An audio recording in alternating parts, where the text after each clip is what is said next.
is also important factor because tannin in joint hands. Oh, shoot.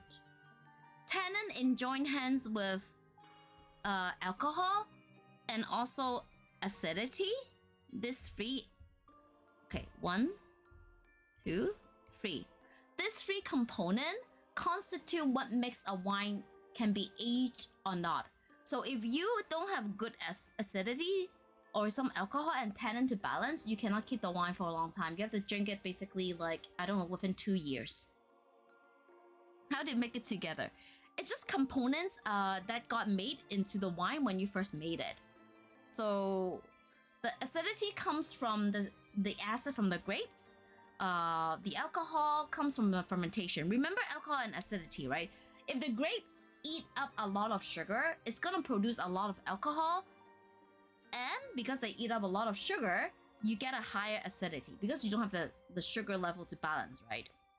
And tannin is more on the grape skin, like the condition of the crop.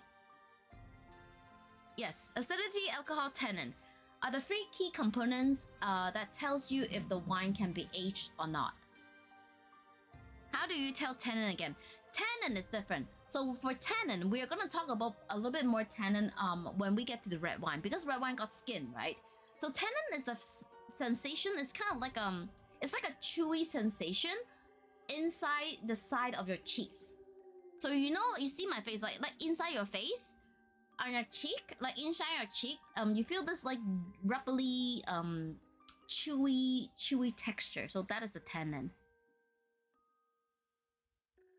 Sure. Good night, Ledger. Good night. And thank you for dropping by. So this is the Sauvignon Blanc, and now we get to try a French Chardonnay. This one is from Burgundy, so I really want to show you where this wine is from. Can I lock this? Yeah, let me lock it and hide it. So in France, this is the map of France. Jump scare France. Bonjour. So this is the whole of France, right? In France, famous region includes Champagne, Loire Valley, Bordeaux, the Burgundy and Beaujolais, which we're gonna try the Beaujolais later, Alsace, which is border to Germany, the Rhone Valley, and the Provence. So these are like the down south. We also have the Languedoc-Roussillon. This is like the southern part, but a lot of expensive wines usually come from Bordeaux, of course, and also Burgundy. So in Burgundy, you have a couple locations. So this is like Burgundy, right? So with Burgundy, I have like let me have a zoom up map from Burgundy. So this is the zoomed map. So Burgundy wine map. France jump scare. Is France popular for its wine? France is super popular for its wine, not only because they have a system. They are actually the first one who come up with like a system of like a grading system with wine. Everything is like organized into places. And guys, remember I told you that in the New World, like in America, like in the Americas and a lot of places, you don't have wine grape. You only have table grape. Like the local grapes in the whole of America are all table grapes. Wine grapes are from Europe. So they actually, the reason why France is such a popular place for wine is because they actually took a lot of grapes, wine grapes from France, and then they just planted everywhere in the world. So France is kind of like the home base. Yeah, exactly. So they got they're the first one who have like a system with the wine grading system. Well, not grading, but like structuring location wise. Like France is the first to do that, and also the grape varieties. So this is Burgundy. Burgundy! Yay! So the second wine that I have here is actually from MACON-VERZE. So if you look at the whole of Burgundy, the most expensive Burgundy wines come from these places. The wines that I talked about, like 10K for a bottle, they come from here. Yeah, they come from places like Vosne-Romanée, Chambois-Musigny, and then the white wine from You cannot see it here. Yeah, the Montrachet. The Montrachet. Yeah, these, they have like super expensive white wine. But the white wine we're tasting today is from down south, Mâcon. So, the wine that we taste today, like the white wine, should be around here. This around the city of Mâcon. Yes, Burgundy somewhere. I just want to say, best son, I'm enjoying this a lot. Oh, thank you! Thank you, Rocco! Yes! Yeah, if you have any questions, just throw at me, okay? Specific with the location. You see, what makes a wine $100 a bottle and a wine that is like $5 a bottle is because of where they are grown. It's just like rent, right? If you live in like an expensive area, the rent is expensive. If you live in like a really poor neighborhood, it's gonna be cheap, right? It's just like the wine. If the grape is grown in a very expensive plot of land, it will be an expensive bottle of wine. And what makes that land so special, so expensive, is because of the climate. The climate, the soil, these are like two components that you cannot really change elsewhere. Because I mean, for lands, like when I talk about like places like these places, they're really specific climate. We call that terroir in French. Oh gosh, terroir. Terroir. Let me write terroir. Yes, a big word. Ah! Oh, I cannot write, okay. Where's my... Can I write? Oh my god, why is my layer not writing? Ah, here. Yes. So, terroir. Shit, I misspelled it. I'm sorry to all the French people. Yeah. So basically, this word, it means the climate, the soil, and also the people who work on it. People working on it. I mean, this is the people is more of a less component. Is mainly the climate and the soil. I'm glad legit. I wonder if Rojo is still here. He'll be like judging my French. So just growing and making it Burgundy already makes it expensive, even if it tastes bad. Not exactly, because with Burgundy, wines coming from these two places, they can be really cheap. Wines coming from, I mean, the table wines coming from this area, they can be expensive, right? But most of the table wines from Burgundy, they come from like the down south area, which this bottle is from. They are cheaper, they're much cheaper because of the soil, because of the climate. So, I mean, I like Burgundy, right? I like Burgundy to a point that, you see, like, this is Chablis. Chablis is part of Burgundy, the name of my cat, you know? The name of my cat. And also, inside Chablis, did I really tell you here? It's not here. But you see, like, in Chablis, around this area right here, this is Vezelia. Vezelia. You know what is Vezelia, guys? Vezelia! Ah.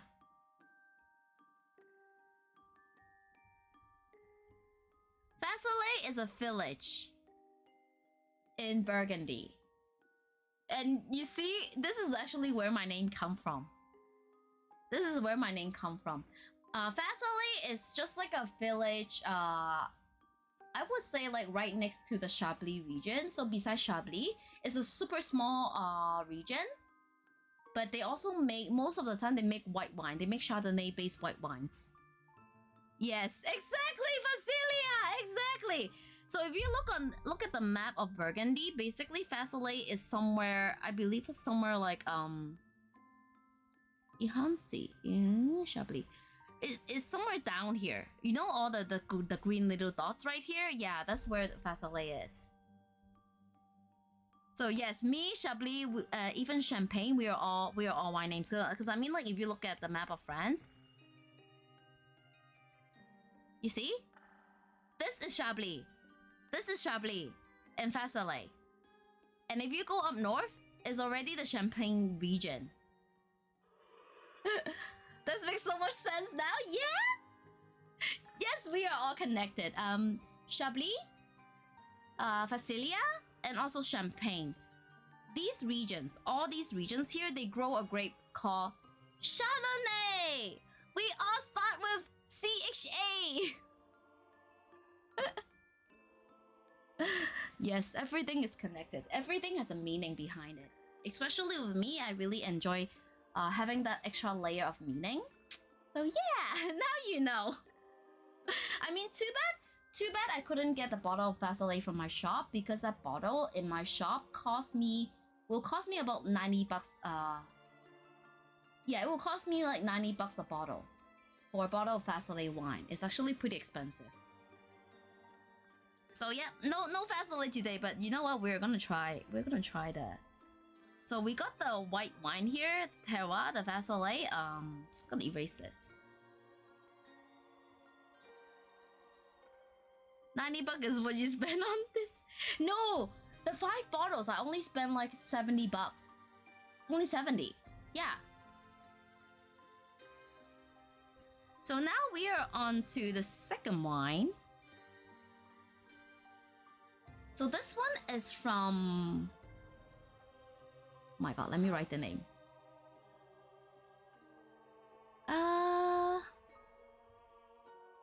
Domaine de la Jobeline? Jobeline? I believe it's Jobeline. Yeah. So this one, it will be a Chardonnay. Okay, this is from MACON. Ah! Too small. From MACON in France. Well, Burgundy. France. Jojo. It's Joby. It's a J-O-B. Oh shoot, I make a typo. I cannot spell French. I'm sorry. It's Jobeline. So this one is a Chardonnay.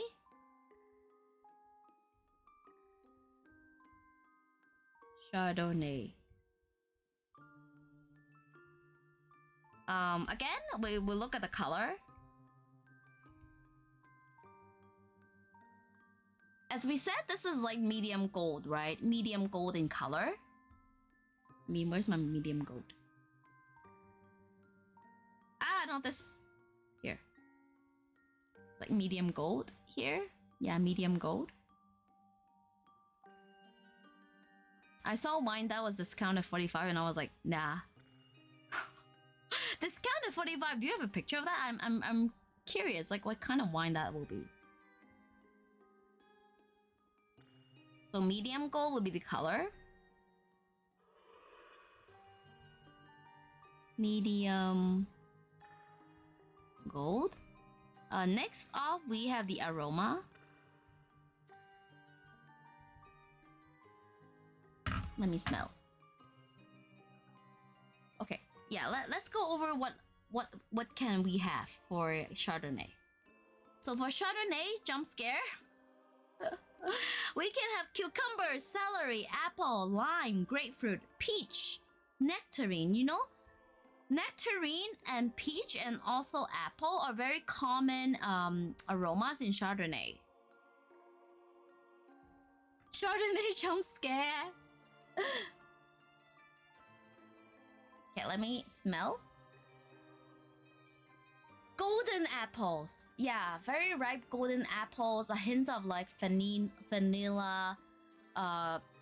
Perfume. Yeah, perfume. It's like perfume here. It's like perfume. I get perfume. I get peach. I get green, like not green, but like golden apple.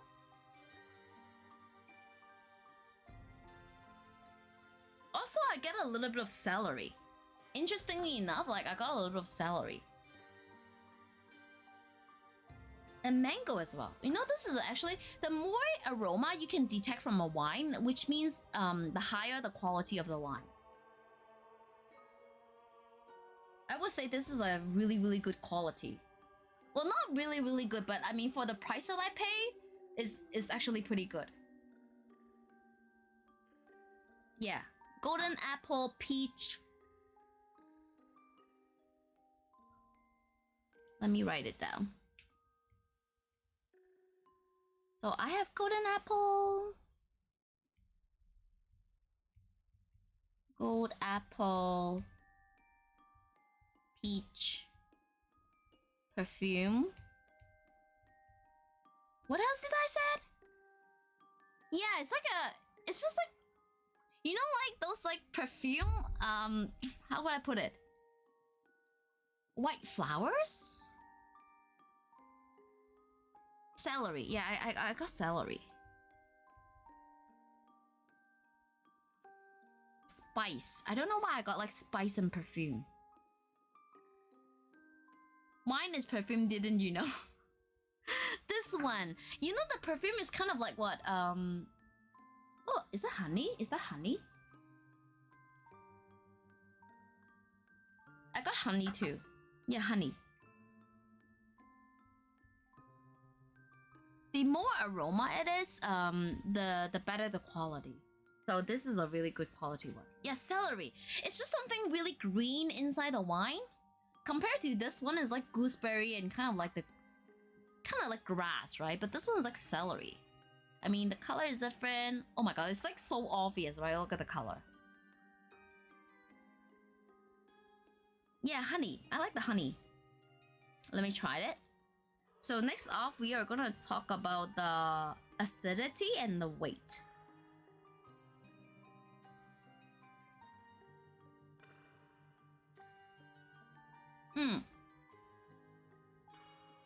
High acidity. I'm surprised.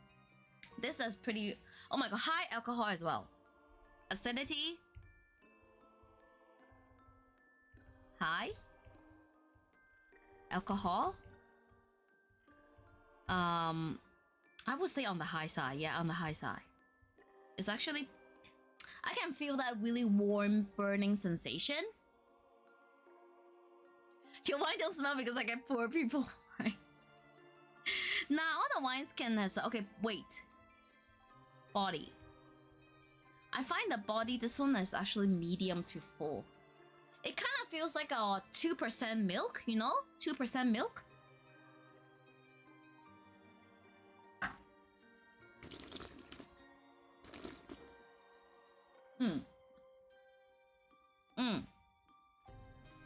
Yeah, I would say medium.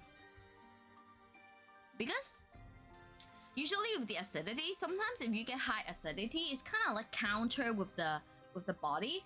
If this wine doesn't have that much acidity, it will be much more heavier. But because this wine is very acidic in a way, so it kind of make the wine a little bit lighter than if it is like not that acidic.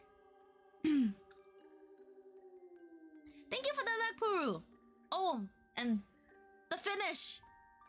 Long finish. Finish. I also feel like some tannin because the finish is like after I swallow the wine.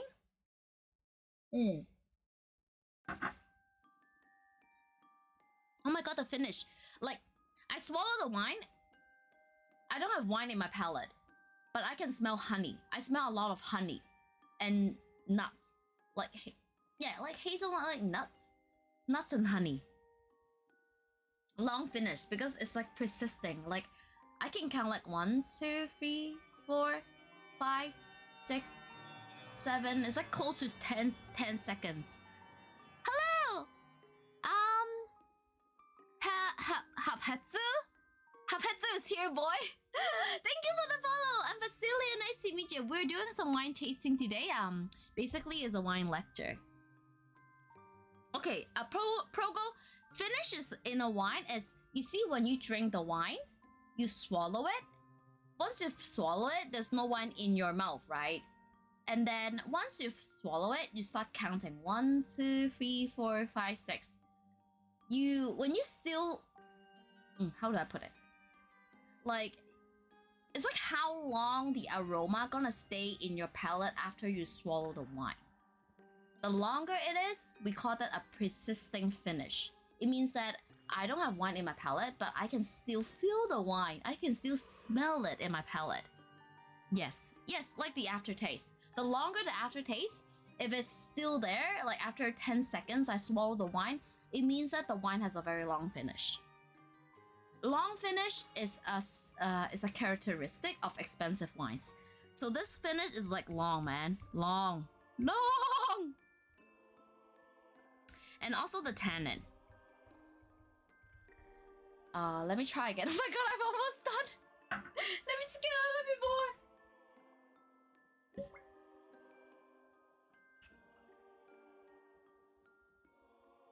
This is good wine. This is good one.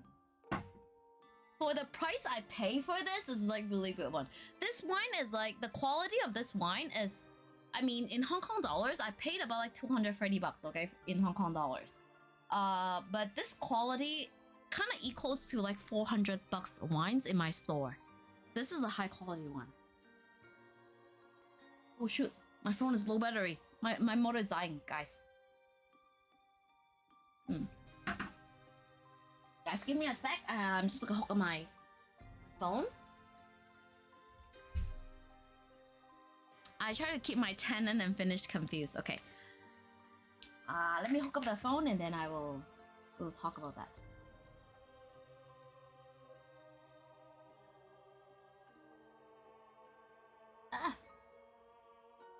Here.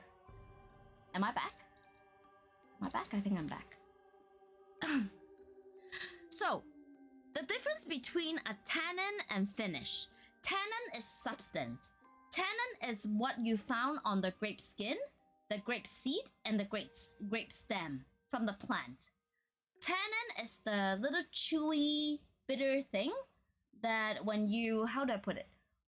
Imagine if you bite into like orange skin, fruit skin. The skin usually have tannin, so that is kind of like the substance that's kind of like chewy, bittery. It's a substance. That is the tannin. Finish is the aftertaste. It's a persisting aroma inside your palate. So yes, that is the difference. That is the difference between a tannin and finish. So both of the elements are considered to be like elements in wine. I don't think finish have anything to do with the tannin. Maybe because in a wine, the aroma of the wine usually comes from the skin, not from the juice, from the skin. Remember, in the process of winemaking, we have a process called maceration. Maceration is when the skin leak out the aroma, the taste, and the color into the juice. That is called maceration, the process of maceration. So, say for example, you got like this wine, maybe the skin is a little bit thicker, that's why with this color, it's much lighter than this one, right? So obviously the Sauvignon Blanc has a thinner skin than the Chardonnay. So the thicker the skin, the more color, the more aroma it's gonna give. Bitterness? It's kind of like chewy. It's kind of like this like chewiness. Next time try to, you know the orange pith? The orange pith, the white thing in the orange? That kind of thing. It's kind of like bitter. I wouldn't say bitter, but okay, next time if you eat an orange, try to bite into the white part of the orange. That's this, imagine you live 600 years old, you're still poor. Yeah, chewy means like, guys, just think about when you bite into the white part, the pith of the orange. That kind of bitter. Chewy the mooster. That kind of bitterness. That is exactly the tannin. Or maybe even if you get grapes, if you eat table grapes, there's like a stem, right? Bite into the stem.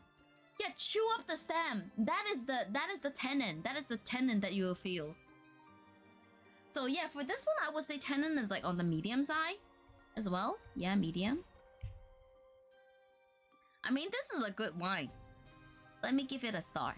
Good wine! Yay! I like this one a lot. I like this wine a lot, actually. This is like this quality in my shop, we can sell it for like 300 Hong Kong dollars or up. So we are talking about 300 we're talking about like a 40 buck wine, like a 30 or 40 buck wine for this one. But of course, when I get it, it's like much less than this. Tannin is a substance. Tannin is a substance. Yes. I wouldn't say it's preference because like because you see all the components we're talking about here, the color, aroma, acidity, is a subjective thing. It's not objective. So we are talking about facts. We don't bring in any preference when we try to taste the wine. Doesn't really matter if it's low or high. I mean, it only matters when you're giving a wine. Say if I give you this glass of wine without showing you the bottle, then you have to, just like this, like you have to like write out all the stuff here. So for example, Mooster, I give you this glass of wine without telling you the bottle. Then you have to guess. You have to tell by, I'm gonna, like after I give you the wine, you are gonna drink the wine. And then just like what I did, you kind of look at the color. You look at the color.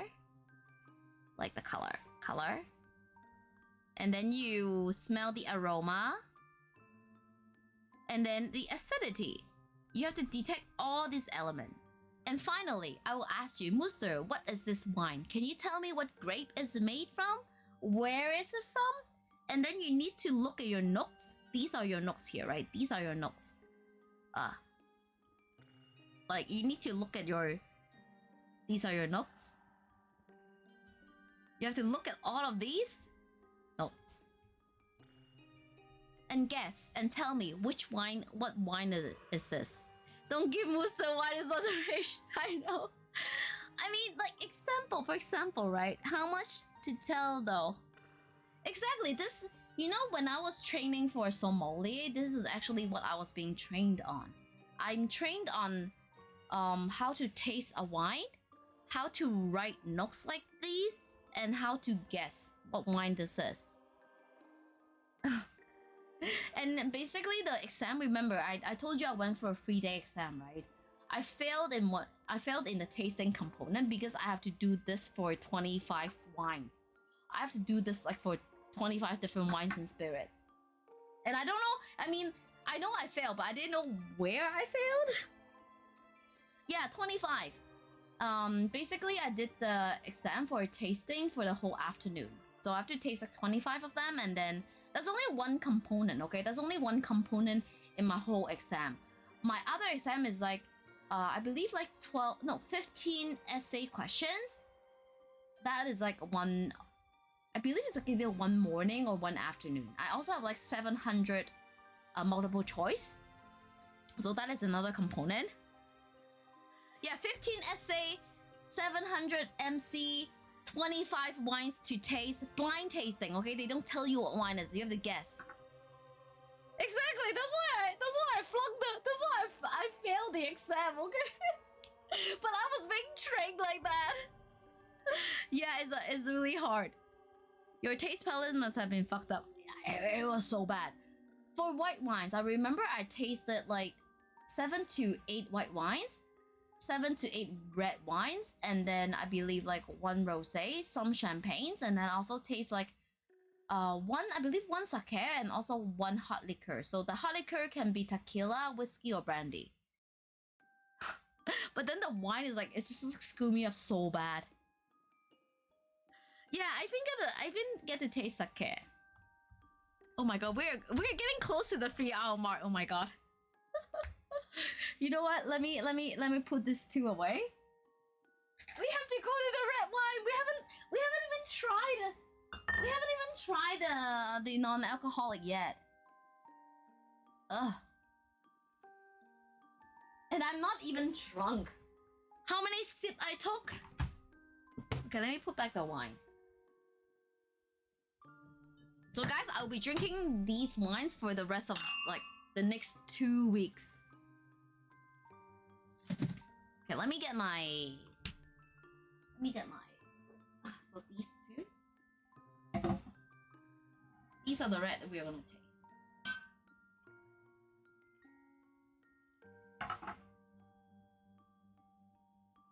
color difference.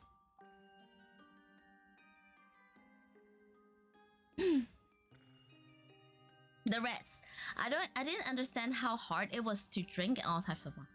Well, in a professional setting, we don't swallow the wine. We don't swallow. We split it out because alcohol is gonna affect how we perceive the wine.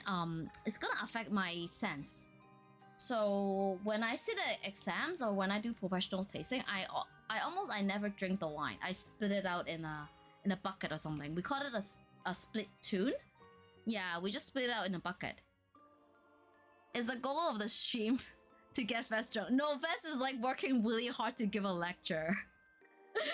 This lecture is like dragging on, and I mean this is like a long lecture. Let me open up a new layer. This is the white wine layer, right? Let me lock it. So now we are onto the new layer. I mean new wines. Okay, layer free. So I'm gonna move this around. So the first red we're gonna taste, this will be the Marks & Spencer Beaujolais-Villages, right here. And where's Beaujolais? Beaujolais is actually part of Burgundy. Well, you can say part of Burgundy, but technically it's like right beneath a MACON-VERZE, the white wine that we just taste. So if you look at the map, this is MACON, right? So the white wine we had, that one that I said is very good, is from this area. The red wine now that we are gonna taste is from Beaujolais. So you see, Burgundy, Beaujolais. It's just right beneath it. It's just right beneath that. Thank you, Progo. I'm glad you enjoyed it. Red wines, yes. And unfortunately, both of my reds are from France today. So this is the Beaujolais-Villages. Beaujolais-Villages just mean the village grade. So you see in Beaujolais, here, Beaujolais-Villages. So in Beaujolais, there's like 10 area that is very special. That is like expensive Beaujolais. Outside of those 10 areas, we just call them the generic Beaujolais-Village. So this area, so right beneath Burgundy. The grape, unfortunately, I don't have the name of the grape. I mean, not the slides, but you see. Okay, let me try to write stuff. So this one is M&S Special. M&S. Yeah. Classics. Number 35. And this one is a Beaujolais.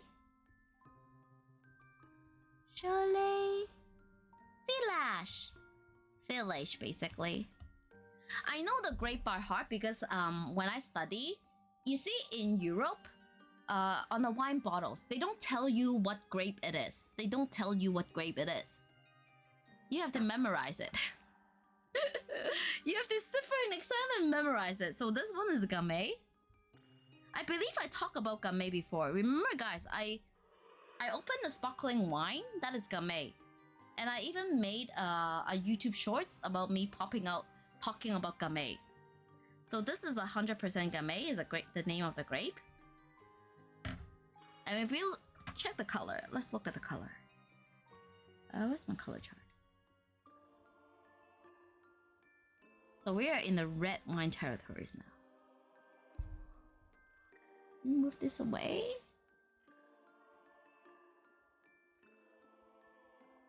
Ooh, this actually looks a bit darker than I expected. Okay, let me turn on the lights.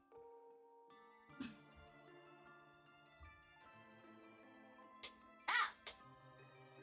Sorry, guys. I turned off the lights. Sorry, guys. I turned off the lights. So this is like a. Oh, now it's better. Oh my god, look at this. It's like crystal. It's like a garnet. It's like a ruby color. It looks so nice, right? Drink all the wine. Going dark. I would say this color is closer to the pink. No, somewhere between kind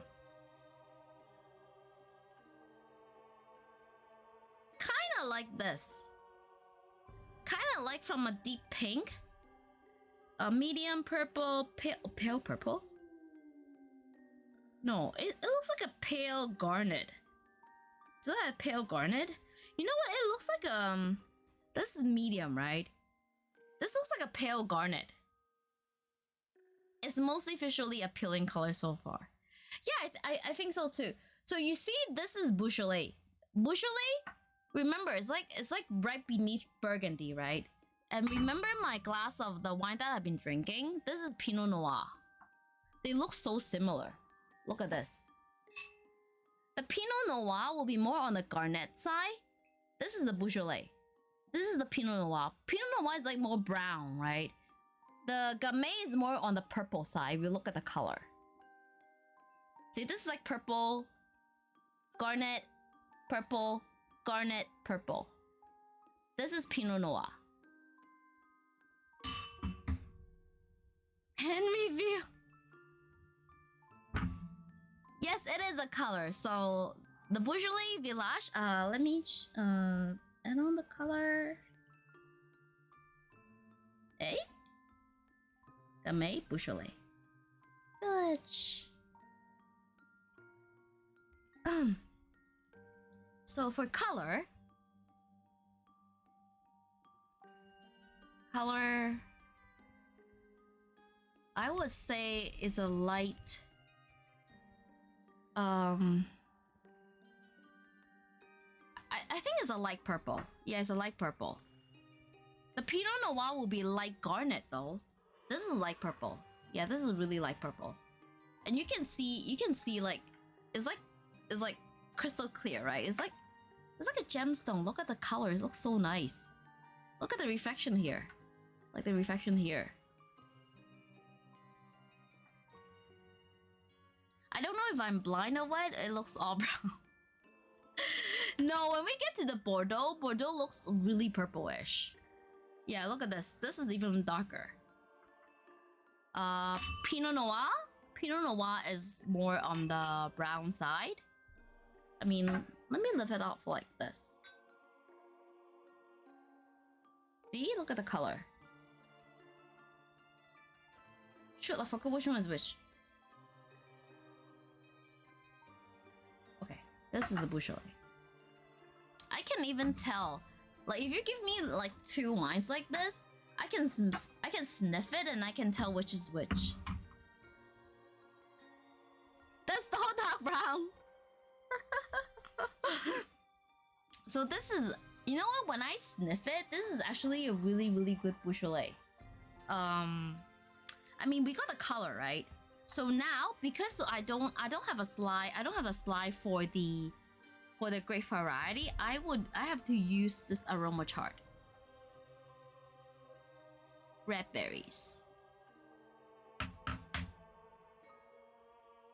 Light brown, dark brown. So just, well, at least you can tell there's a difference between the light brown and the dark brown, right? Yes, the aroma chart. We have a huge chart. For this wine, from the smell of it, I can smell some of the fruit, but I smell a lot of the tertiary. I smell a lot of the animal. Yeah, I smell animal here. I smell soy sauce here. This is interesting because for this wine, this should be a very fruit forward. This wine should be a lot of berries. I should not be finding tertiary aromas for this wine because this is a cheap wine. This is not an expensive wine. Let me smell it.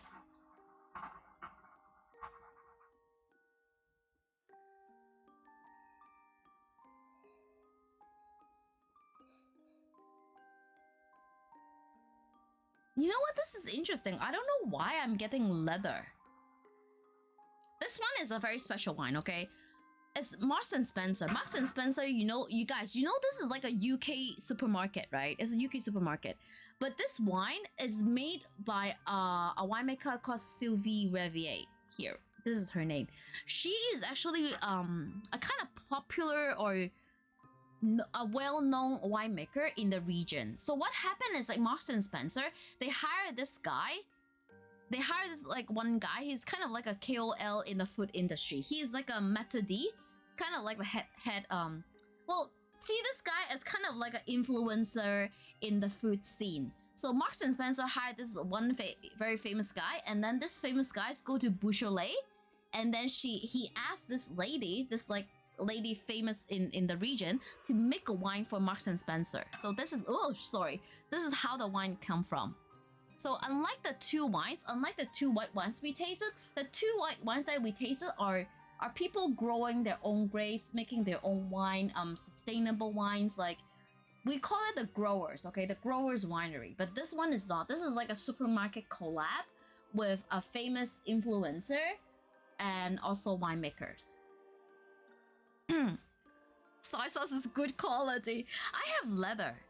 Maybe I don't have enough time to breathe. Okay, let me aerate a bit. Let me add more air into it by spinning it.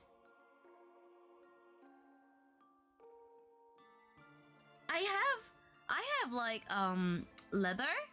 I have moss, oak moss. Yeah, I have like oak, but moss. Where's my moss? Oak moss. Benentil. It's not there. Not rose. I got oak moss. Okay, you know what? Let me write it down. Let me write it down. So aroma.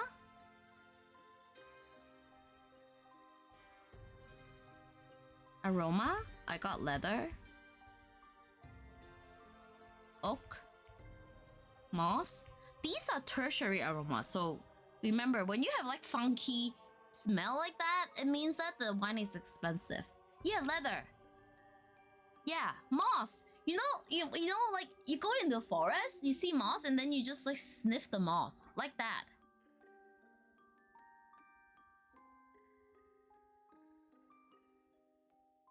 There's a lot of wood in it. It's like there's a lot of oak, even like to a point. It's like cedar. This is strange because usually these aromas, these smells, you only find them in expensive wines. I don't know why they have like, I don't know how they make this into this wine. I would say the winemaker is super talented. Like I have never tried a Beaujolais-Villages with this aroma. Sniff the mood. Yeah, just go to the forest. Just go to the forest and smell. That is how I train my nose. This is how I train my sniff when I was studying wine. Let me try to get the berry as well. Okay, let me taste it as well.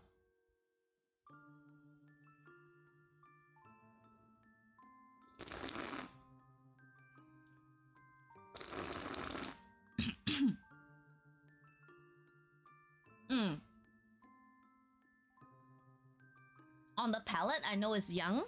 I know the wine is young. I know the wine is not integrated. So for the fruit, I only have like, okay, let me pull my fruity red wine. I got like, I don't know what, I got cranberries. Wild strawberry. It's like very acidic. It's very acidic berries. This one has to age. This is a 2021. I think I can. This wine can improve with a little bit of aging. So I have like wild strawberries.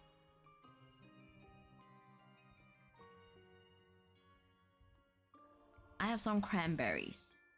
Not a lot. It's basically like sour berries, right? It's like, it's not sweet. Oh my god, 3 hour mark, you still have like 2 wines to taste and I'm not even drunk yet. I'm not even drunk yet, yeah. High acidity. It has a high acidity. Usually when you... Guys, remember I talk about like bottle aging, right? Bottle aging is when you keep the wine and then you don't open it, you just put it away. Bottle aging will help the component of tannin, alcohol, and acid. You know the 3 components that you need to age the wine? as the wine aged in the bottle, the components will come together, merge together into a very integrated wine. But because this wine is super young, right? This wine is like 2021. We're not talking about the wine is finished making at this time. This is like the year that the grape is harvest. So I guess like now it's like 2023. I guess the wine is just like popped out in the market or something like I don't know, a couple months before, I guess. Because remember, after they harvest the grape, they ferment it, make it into wine. They also have to put it in an oak barrel to wait, right? To age it, right? So usually that time can take about like 1 year to up to, I don't know. It really depends on the seller, but 1 year is the minimum. So I would say this wine just like come out into the market. This is crazy how many... Yeah, I train. I'm a trained professional, right? But yeah, I have a lot of tertiary. So the funky notes, like leather, pencil shavings, I don't know, tar. Those are tertiary aromas. The primary aromas will be more like fruit aromas. The secondary aromas will be like flowers, grass, you know, plants. Tertiary will be odd things like oak, leather, poop. I'm just joking. But still, do they always use oak barrels or do they use different woods? Usually they use French oak barrels. Sometimes they use American oak barrels. In Italy and in Spain, they also have their big, like really big barrels that made of the local wood from the forest. I don't know about their wood though. But I know that in Italy and also in Spain, they have very big barrels. So the big barrels is called like barrel, right? The French small barrels is actually a name called barrique. It's like French name. You can divide the aroma to 3? Yeah, of course. So the primary aromas will be the fruit aroma. So those are like the berries, the cherries, the apples, and the peach. Secondary will be grass, flowers, beeswax, like honey. That is the secondary. The third one will be like maybe like nuts, hazelnut. Let me go back to the chart. So the tertiary will be something like this: the nuts, the spice, the really weird things, truffle, gravy, leather. So these are the tertiary. Okay. So I mean, this wine, I don't know. I couldn't believe I find this wine. I thought this one is like a cheap one. This is only like 130 bucks Hong Kong dollars. So I thought this one is like the supermarket wine, super cheap, but it surprises me. It really surprises me. Yes, the third one is usually all those weird smells. So let's go back to the acidity. I would say the alcohol is on the... I would say it's like medium. So alcohol, medium. Acidity, high. Oh, medium high. Yeah, medium high. Medium high.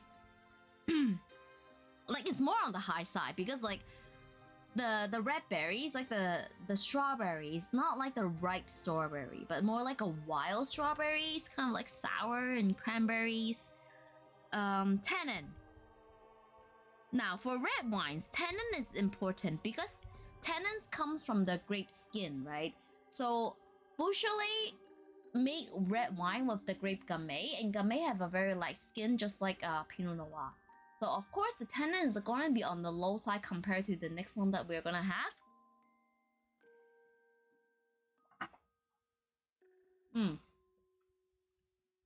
They still have some tannin. I would say the tannin is like medium to high. Well, medium. Yeah, medium. Body. The weight of the wine. I would say this is a light body. It's a light body for sure. Light body. Coconut. Yes, you know, some wines can have coconut aromas, especially if the wine is aged in American wood. Yeah, American wood, when they made it into a barrel and then they aged wine with it, it will have like this coconut aroma. I can understand grapes and strawberries for alcoholic content, but coconut. Yes, coconut it will be considered as the tertiary aroma. So because the tertiary aroma usually comes from the winemaking, not the grape itself. It's just like the barrel, the aging, stuff like that. What else did I miss? I got the color, aroma, alcohol, acidity, tannin, finish. We have to talk about the finish. The finish. Let me try again. Oh my god, I'm out of wine. I'm out of wine.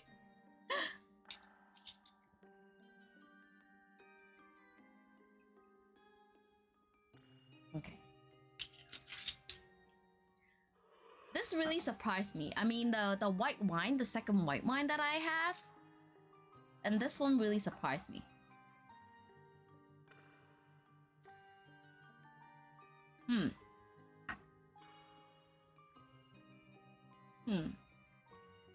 I think I brief it a little bit more now.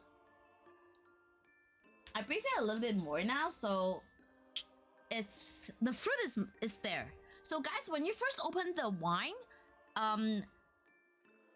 before it gets to brief, you're gonna smell all the funky aromas, like the tertiary aromas. But once the wine kind of like got waken up by oxygen, so you see, like when I do this, I'm adding a lot of oxygen into my wine. We wake up the wine. When we wake up the wine, the fruit is showing now. We need more wine. What ingredient would be the weirdest to have as alcohol? I don't know. I've never come across like anything that is so weird. I've only come across like making, like, say there's like a Japanese gin brand. They make the gin and then they age the gin in the Japan Sea, like deep underneath the ocean. I don't know how far they go. So maybe not the stuff that you put inside, but more of like how you make it, how you age it. There's also a spirit called the absinthe where they put wormwood. So wormwood is like a herb that can cause hallucination. Yeah, exactly. There was a gin. There's a gin, a Japanese gin that kind of promotes itself being aged in the depths of Japanese Sea.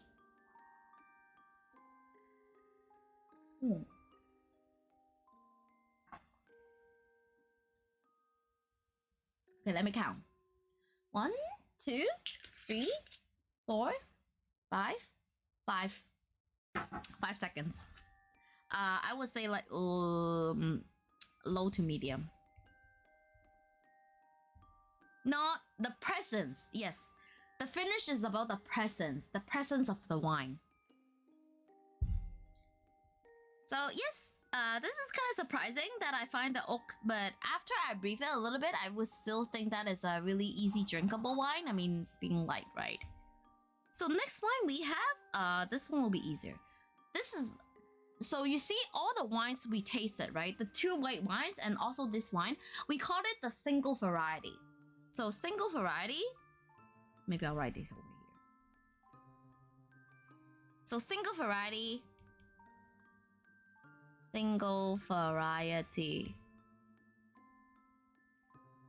is like 1 grape type. So,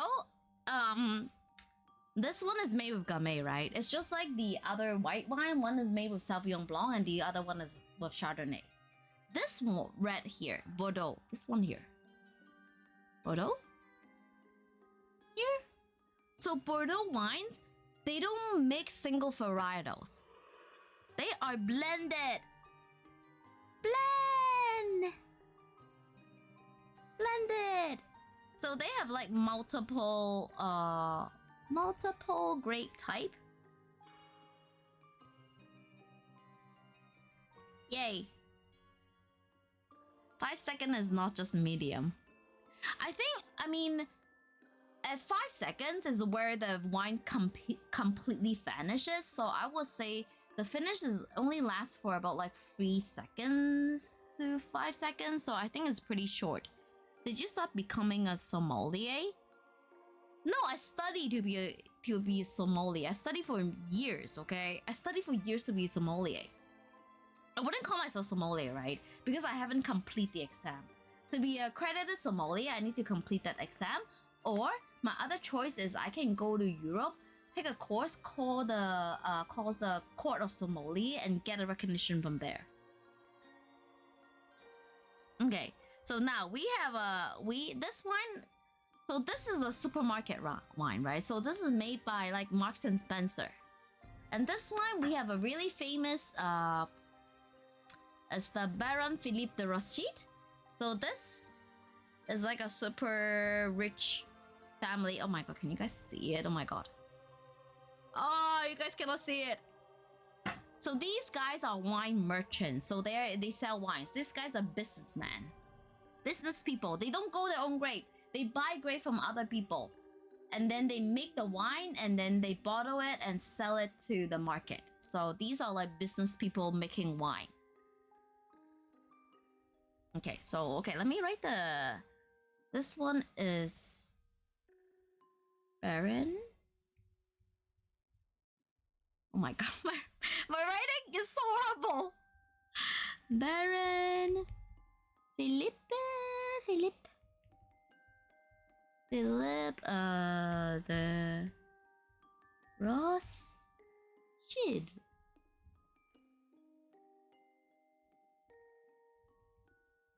So these guys are business people.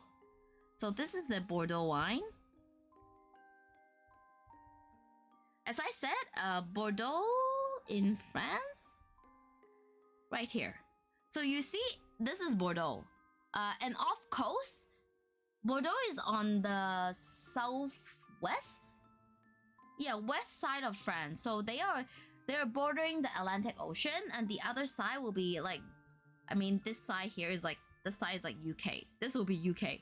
So Bordeaux have a long history of growing wines and also doing wine business. There's actually a lot of businessmen from Netherlands and also from UK go to Bordeaux for business. I mean like 300 years ago.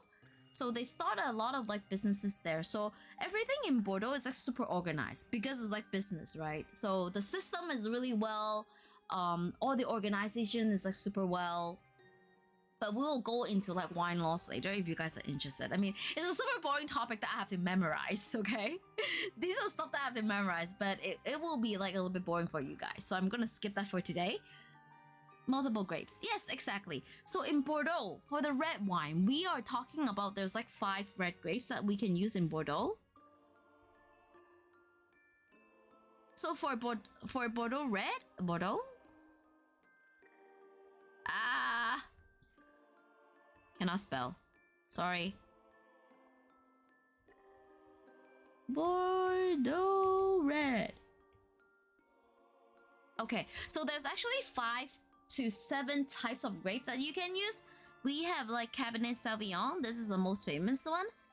Cabernet Sauvignon. We have Merlot. We have Cabernet Franc. We have Malbec, also known as Cotte in French. And then this is my favorite grape, Petit Verdot.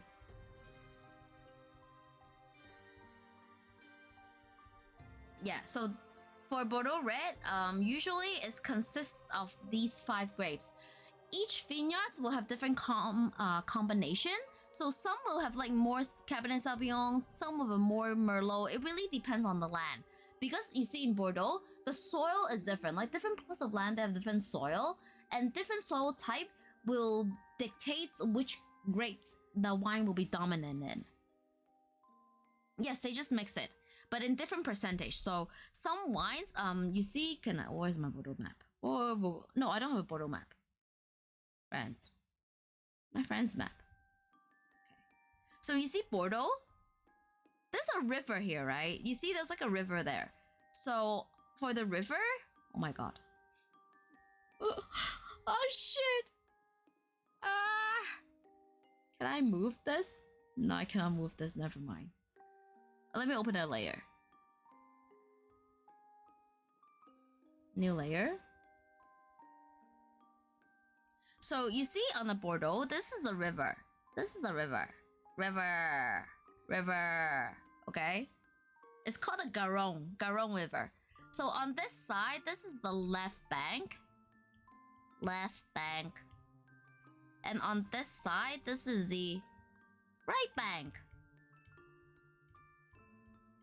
So the left bank produce some of the most expensive wine as well, just like Burgundy. Yes, even the soil. So on the left bank, why is the left bank is like really expensive? Because we have like warm soil. Warm soil. So warm soil or the soil that can retain heat. We are talking about gravel. We have like gravel. We have wait, is it clay or sand? We have like sandy clay. Sand and clay. But on the right bank, is mostly consists. Oh, not clay. Yeah, not clay. Not clay. Sorry, not clay. Ah, not clay. We have gravel and sand. On the right bank, we have limestone, and clay. So limestone and clay are considered the cooler soil. Cooler soil means the grape needs to ripe early. So if the grapes need a long time to ripe, you need warm soil, like here, warm soil. If the grape doesn't need a long time to ripe, it can take the right bank. It can take the cool soil, which is the limestone and clay. Hello, Digimango. Hello. We're doing some wine tasting today. I mean, it's more like a wine lecture. I'm not even drunk. I'm just like, I'm just going through like what I know about wines, and then we're just gonna talk about wine. So yes, on the right bank we got like limestone clay, and we also have like the warm soil. So Bordeaux, this wine right here is like a really generic one. A generic one can be coming from anywhere in Bordeaux that is not the expensive vineyard. So anywhere, I mean, these are the expensive places, right? But somewhere like here, like here, and maybe some parts of like here, and here, these are the places that is like not expensive. So the generic Bordeaux, the easy drinking Bordeaux, the one that I'm having right here, is from the plots of land that is like not expensive. I think we're good with this one. Okay, let me delete this layer. So we are all good with Bordeaux. Oh, by the way, Bordeaux, the most expensive sweet wine from Bordeaux is actually coming from this region. Like here. No, wait, here. So this is like expensive sweet wine. Expensive. Wait, is it here? I believe it is here.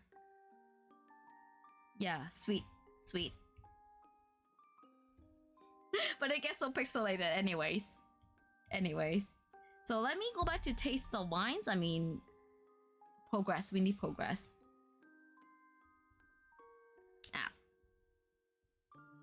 So Bordeaux. Let us look at the color. So right bank says cheaper. No, not at all. Right bank. Okay, so guys, we talk about the 5 grapes, right? So Cabernet Sauvignon, is the grape that has a really thick skin. So the thicker the skin, the more ripeness it has to be, because you need more sunlight, you need more time for the thick skin grape to ripe. So the Cabernet Sauvignon will be dominated in left bank. Here. Wait. Oh my god, it should be this layer. Sorry guys. So Cabernet Sauvignon will be like left bank. Left. And Merlot base. Merlot will be like more on the right. So I would say Cabernet Sauvignon and Merlot are 2 of the most popular grapes in Bordeaux region. On the right bank, you have a lot of places growing Merlot, because Merlot is we call that early ripening. Okay, so they ripe easy. Body will be around like medium, because the skin is like significantly not as thick as Cabernet Sauvignon. Cabernet Sauvignon is like super thick skin, so they need a lot of time to ripe. So left bank will be the choice because the warm soil is gonna help with the ripening. And the Bordeaux we have today, it should be a blend. It should be a blend between all the 5 grapes here. I would say usually for easy drinking Merlot, easy drinking Bordeaux, it will be focusing in Merlot and Cabernet Franc. These two are very fruit forward wines, and I can even tell by the color. Because for Cabernet Sauvignon, they look super purple. But look at this here. It's like brown, right? It looks pretty brown. So from the color, I know it will have more components of Merlot and Cabernet Franc than Cabernet Sauvignon. So Cabernet Sauvignon is like, okay, let me put a note. So this is like purple. Purple. Petit Verdot is like purple. Malbec is like dark. It's like black. Malbec is like super thick skin. But Cabernet Franc and Merlot, these are like garnet. Garnet. I learned that because I actually taste the wine, like taste the grape on its own. So okay, I remember this is what I studied. So Bordeaux Red, I would say this one will be more of like a Merlot and Cabernet Franc. Maybe there's some Cabernet Sauvignon, but probably not a lot. And I doubt they have any Petit Verdot or Malbec here. Maybe not a lot as well. I wonder if they tell me in the bottle.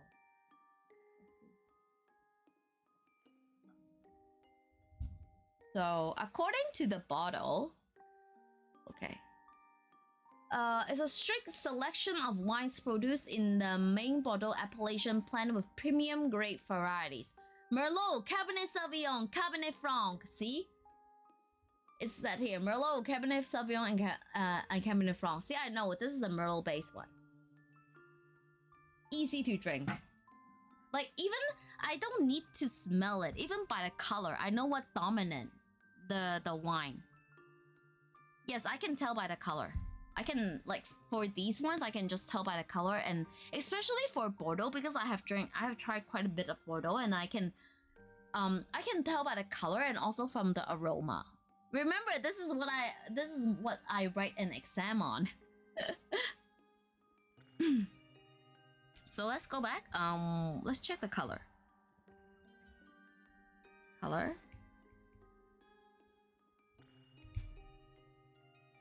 Let me get my color chart. So I would say this one is more of like a deep garnet. Right here. Let's see. Hey! See, it's a deep garnet, right? Please bear with my lighting. My lighting is not that great, so I think this is like a deep garnet. To a point that is going into like a... It's not purple. It's not purple at all. Ruby? Nah, it's more like a garnet. Yeah, this is like a garnet color. Color chart jump scare. Garnet.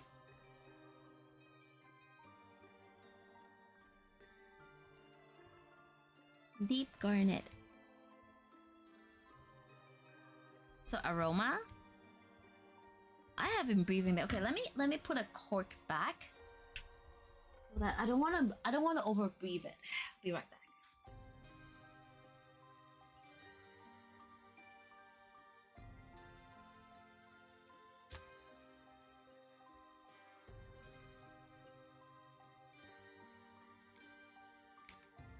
You see, because I will be drinking these wines over the course of like 2 weeks, right? So I don't want my wines to be overly oxidized.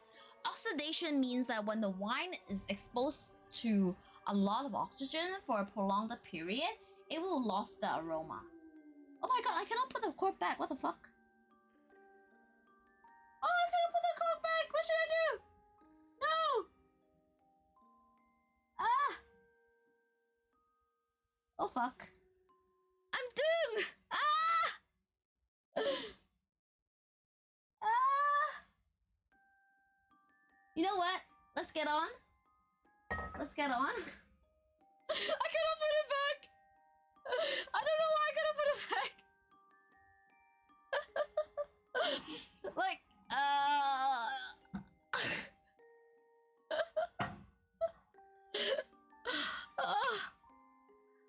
the camera probably wouldn't tell the color. You don't have like extra corks for this. No, this is the cork coming out from the bottle, right? This is the same cork. Okay, let me taste it. Let's continue on with the aroma. This actually smells pretty nice. Not a lot of going on. I smell black currant. Black currant.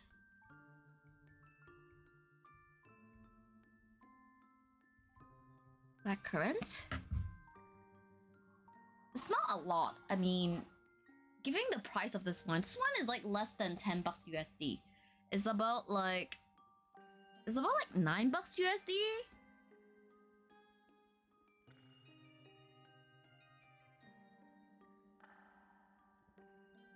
I have like cherry brandy, some pencil shavings,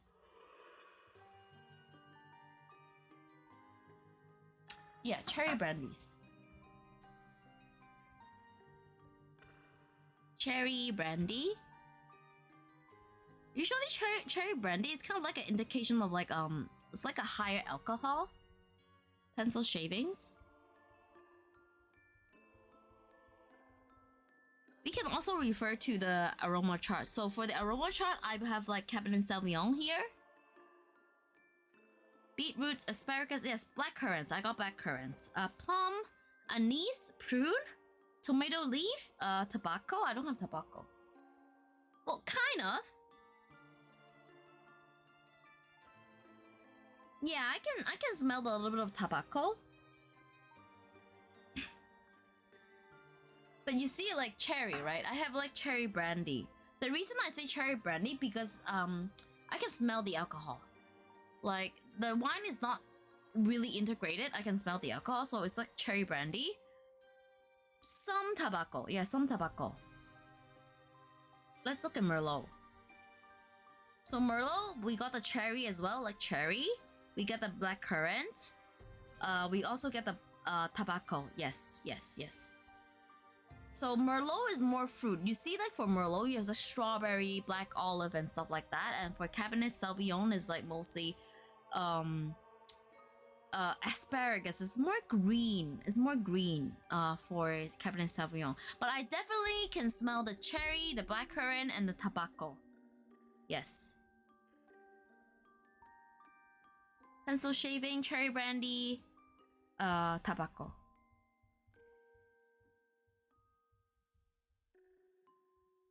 Fruit cake? Yeah. Some of them can smell like fruit cake. So for wines that smells like fruit cake, usually it will be, you can actually smells like Christmas fruit cake.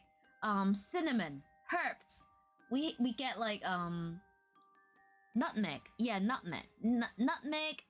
nutmeg, vanilla, Christmas spice, and fruit cake. Some of the wines will have characteristics like that. I tried those before. So, after aroma is alcohol. Okay, let me sip it as well, and let me confirm. By tasting the wine, we confirm the aroma.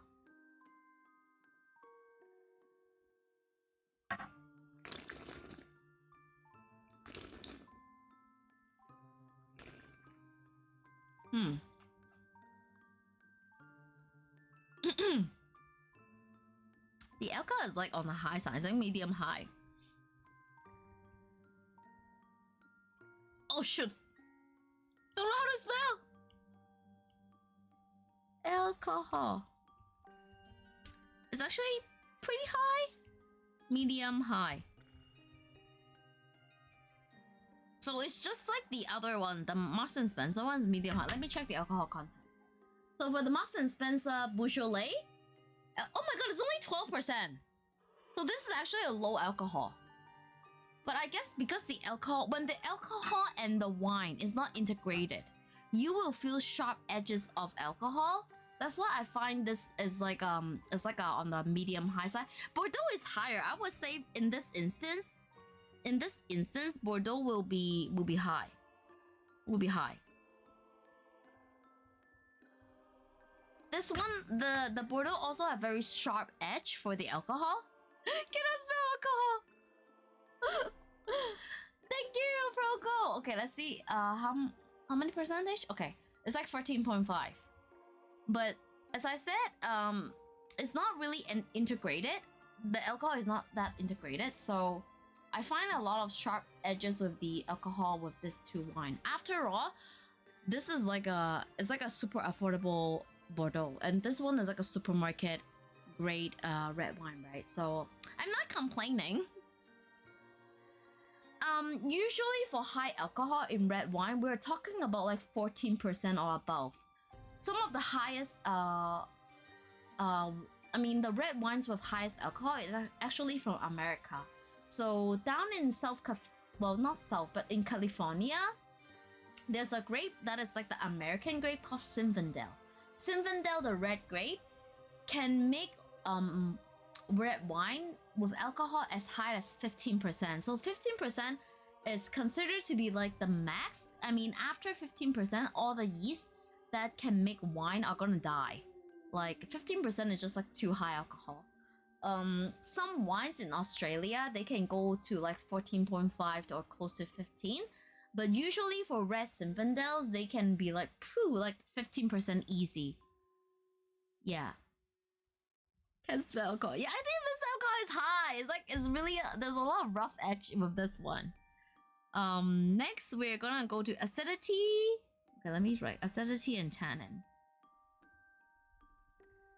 Acidity, tannin, body. What else? Finish. Finish. Let me try again.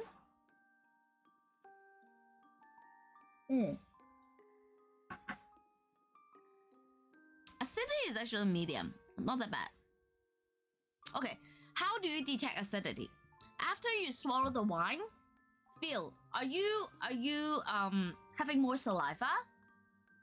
The more saliva you're having after you swallow the wine, it means the higher the acidity is.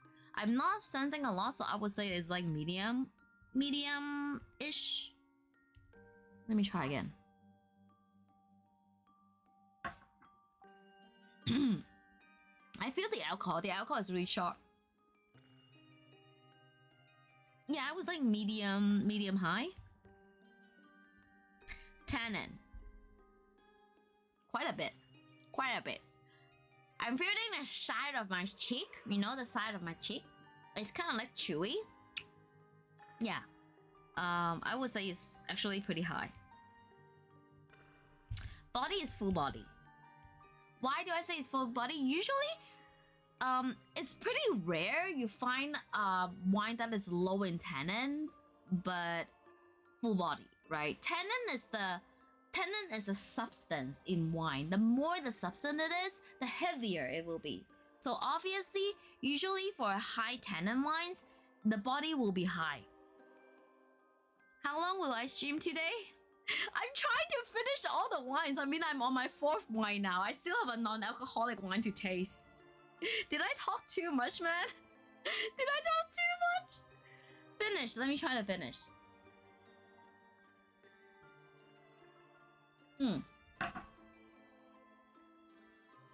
Okay. 1, 2, 3. 3 seconds. Short.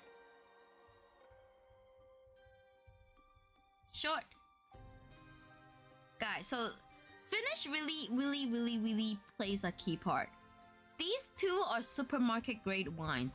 The finish is like low to medium, right? The reds are supermarket wines. And remember, guys, when we are talking about the white wines, we have medium. We have long finish, we have medium finish, but especially this one, like long finish. As I said, I find this wine, the white wine, the second white wine is the best quality of all. They have like a long finish, right? So finish is pretty much a really important indicator in how like the quality of wine. Usually for expensive wine, you have long finish, like the second one. But with the supermarket wine, or the supermarket or the or the cheap wine merchant wines, we have like low to medium finish. Hello! Hot Toe Ticker! Hello, hello, I'm Vezelia. Nice to meet you. I'm a wine drinking vampire. Today we are doing a wine lecture. I'm walking chat. I am actually a wine professional, and then I'm doing a mini lecture, a wine tasting session with chat today. I hope you like wine, and yes, we drink responsibly here. And if you have any questions with wine, let me know. Just curious. Hot Toe Ticker, are you a wine drinker? Yeah, I know the name. Guys, I mean, chatters, you guys always have like those interesting names that you want the streamers to call you out on that or something. You don't? I see. It's alright. I hope you enjoy the stream as well. This is meant to be an educational stream, okay? So this is like educational. We are not here to get drunk. We're here to learn and appreciate about like winemaking and wine. Hey Vess, can you do your sale voice in selling wine, please? Okay, let me try. Hello, how are you doing? Oh no, this is Vezelia! Oh, this is Vezelia! I just go up to the customer. I'll be like, hey, are you looking for something? Can I help you with anything? And the customer, if they are, oh, we're just browsing, and then I was like, oh yeah, feel free to browse around. Let me know if you have any questions. If they were, oh, I'm looking for this, say for example, I'm looking for this specific of wine. Tell me more about this wine. So when customers say something like that, I will tell them the very basic of the wine, and I don't linger on too much. I will say, oh, the wine that you're looking for, say, oh, I'm looking for a dinner, a wine for dinner. I'm having chicken tonight. And then I will be like, oh, would you like to look for a red or a white? Or rosé, and then they were like, oh, let me go for a red wine. And then I was like, you know what, I find this wine really it's great for your dinner. This is a Beaujolais-Villages made with the grape Gamay. The Gamay grape is a light body grape that I think it will go really well with your roast chicken. Things like that. But usually for me, when I try to sell a wine, I need to know the customer. What is the intention? The intention is really important, right? Are they buying it for celebration? Is it for a gift? Or is this for casual drinking? If it's for casual drinking, are they drinking to watch a movie? Are they there to drink a wine to eat with food? So these are two categories, right? If they're looking for a wine to drink with food, I would pick a higher acidity one so that it kind of helps with like digestion, okay? If they say, oh no, I'm just Netflixing and I want a wine, which means they're not gonna eat anything, I will want to pick a wine that is not too high in acidity. Maybe a more well-balanced, more aromatic wine, so they can like just chill with it. She will be Vezelia in real life now. Vazelia's blooding it. I want to drink a wine made and for by a Wine-pire. That's hard to say. So yeah, basically I know the intentions, like what kinds of wine are they looking for? One extra question that I ask now, because the economy is not doing really well, so I will also ask them, oh, do you have a budget? Budget is really important, because usually the customer, they come to my shop, they will say that, oh, I don't have a budget or anything, right? Nobody wants to tell you that, hey, I don't have money in my pocket. I'm poor, but I still want to get wine. No one wants to do that. Oh, hello! Hello, Final Mitsu! Thank you for the follow. I'm Vezelia. Nice to meet you. I'm a wine drinking vampire, and today we're doing some wine lectures during the wine drinking. So yeah, usually the customer will not tell you that how much are they gonna pay for, right? It's kind of like a really private question. So as a salesperson like I do, I would be the one who approach them and make sure that I want to pick a wine within the budget.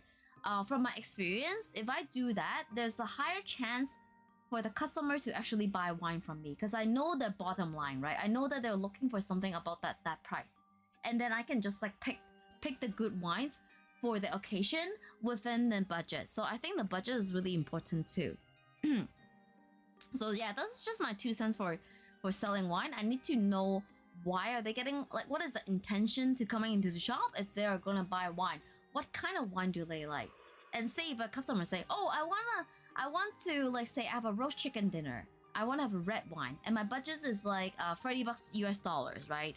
And then the next question I'll be asking them, I'll be like, oh, do you drink wine? I will ask, oh, do you drink wine? Like, I will try to get to know what kind of wine they have been drinking, what wines they like, and then from that I can suggest different wines. I want to drink.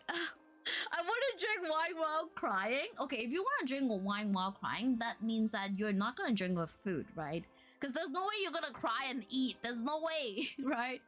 So I would go for a wine that is like lower. I would say go for a wine that is lower in alcohol and also lower in acidity. With acidity that I just mentioned, that because you're not eating, right? Drinking acidic stuff when you're not eating is actually really bad for your stomach. And also go for a lower alcohol wine because you're crying, you're sad, you want to get drunk. But I mean, when somebody is really sad, there's a higher chance that that person will end up in binge drinking. So I don't want you to get a hangover the next day or being like intoxicated so quickly. So I would opt for a low alcohol one.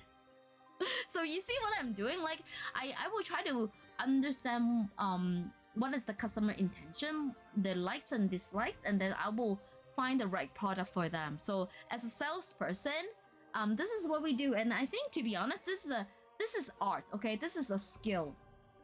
And what we do here, I don't think we can be replaced by AI. There's some sense in human, like this humanity in what we're doing that AI cannot replicate.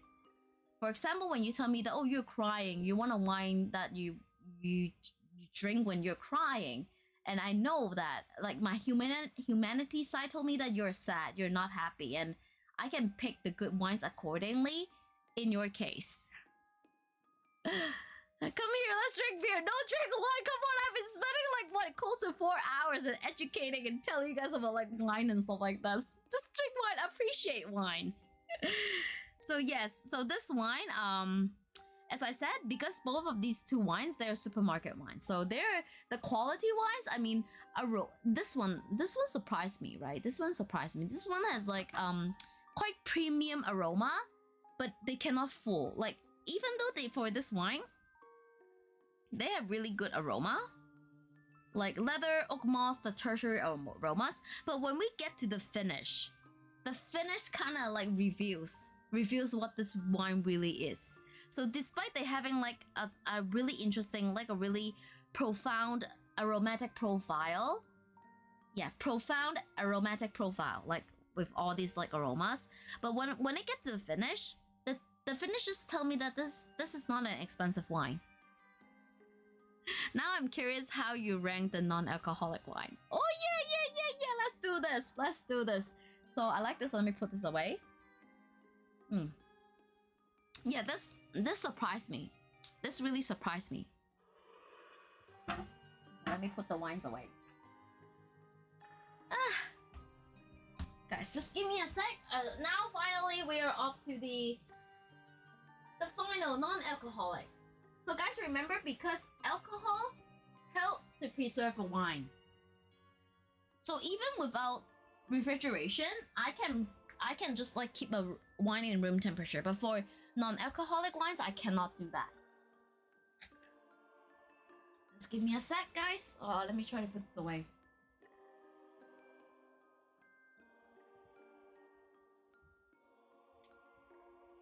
Give me a sec, guys. I'm trying to like. You know what? The cork is that I need to use a like a plastic wrap. I need to use like a clingo wrap.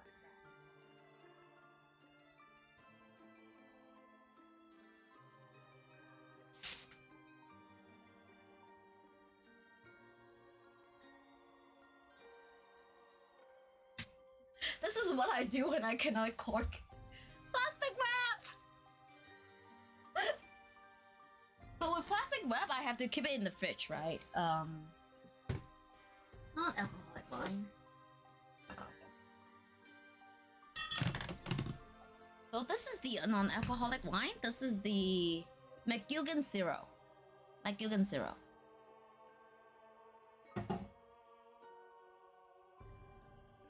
The reds, I can keep it in room temperature. And I gotta find a glass. Yay!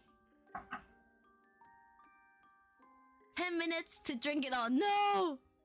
Don't tell me again that we are the one who told us to drink. No, you guys are telling me to drink. Why are you guys telling me to drink?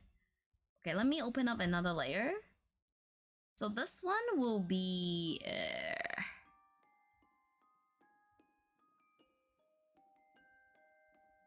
new layer. So I haven't opened this wine yet. You see, with like non-alcoholic wines, basically it's kind of like it's like juice. It's like juice. So let me pour the color. Let me pop it open.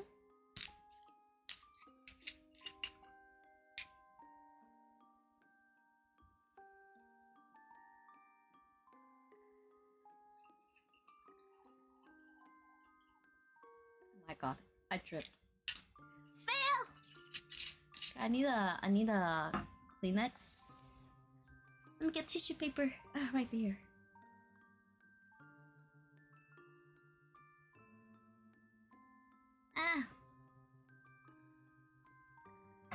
I mean, you can obviously tell the color is like different, right? This is. Oh my god, I can see like bubbly. It's like bubbly here. So for this one, I actually have a video clip that I can show you guys. Just give me a sec. Wait, do I have a video clip? Ah, yes, I do. McGuihan Zero is free from alcohol and full of flavor. But there's one thing everyone wants to know. How's it made? How is it made? Well, it starts right here, with grapes grown and harvested on the vineyards of southeastern Australia. Then it's over to our winemakers, who use over 20 You don't have to years assume of it, okay. expertise and a little help from renewable energy to make a premium wine. This is a wine expertly crafted specifically for McGuihan Zero. A uniquely rich wine with abundant varietal flavors and aromas. Now, to remove the alcohol. Using our spinning cone column technology, we gently remove the alcohol at a low temperature to protect the wine's delicate varietal characters. Accent.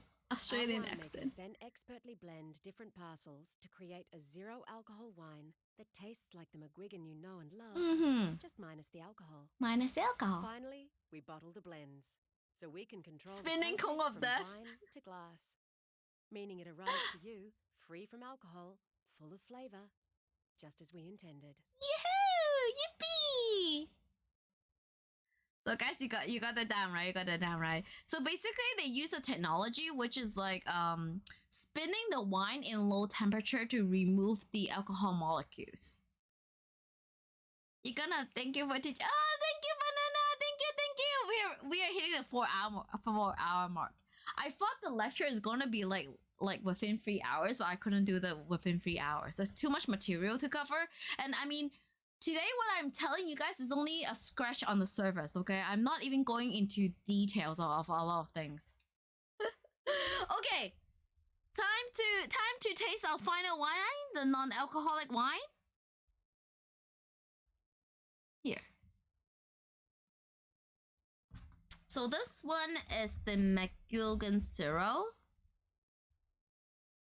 Oh my god, music. Vezelia, I need music. Okay, this is like McGuihan.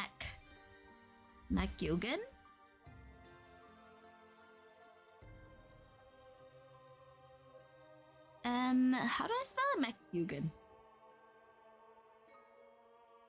This is such a Australian name, right? I've never tried other McGuihan wines before, so I cannot compare. I think it'll be really interesting to compare the alcoholic version and the non-alcoholic version. So this is McGuihan Zero.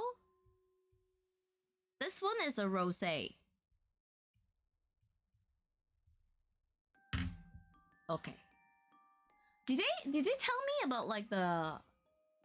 Okay, so like in the description it says that bright lift aromas of delicate red fruit complemented with hints of rose petal. The palate is generous with flavors of strawberries and pink grapefruit, leading to a crisp and refreshing finish. Did they even tell me what grape it is? I mean, I have a feeling that it's made with Syrah, because like Syrah is like the Australian grape. So it is the same expect the alcohol ranking. Yes, alcohol will be like no alcohol, completely no alcohol. But I don't see halal sign because sometimes with like non-alcoholic wines they can be halal, but this one doesn't have a halal wine, so I would doubt it is halal. But let's try it. So color. This is from Australia. Color. We have color. We have aroma. We have acidity. We have body. Oh wait, tannin. No, alcohol.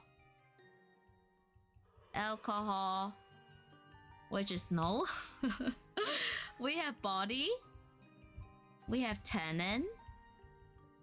We have finish.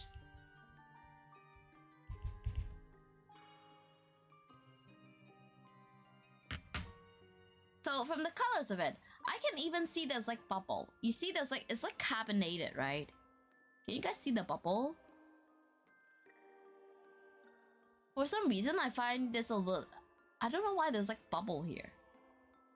And let's get the color chart out. Color chart jump scare. Yes, color chart jump scare.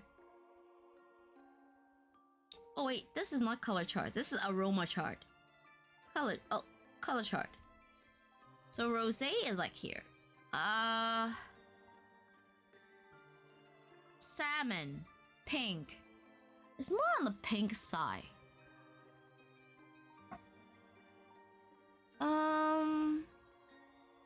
Pale copper. You know what? It kind of reminds me of like pale copper. It's like pale copper, guys. It's not even this is not. I thought it was like pink, but this is not. This is like pale copper. Yeah, it's like copper exactly. Pale copper. So even if like underneath the color, if you like take a look at it, pale copper. So it's like Pinot Gris. They even tell you in this chart. They even tell you what kind of wines you can find this color. So Provence Rosé and the Pinot Gris will have like pale copper color. So yes, I agree, pale copper. So on the color, we have pale copper. Copper. Aroma.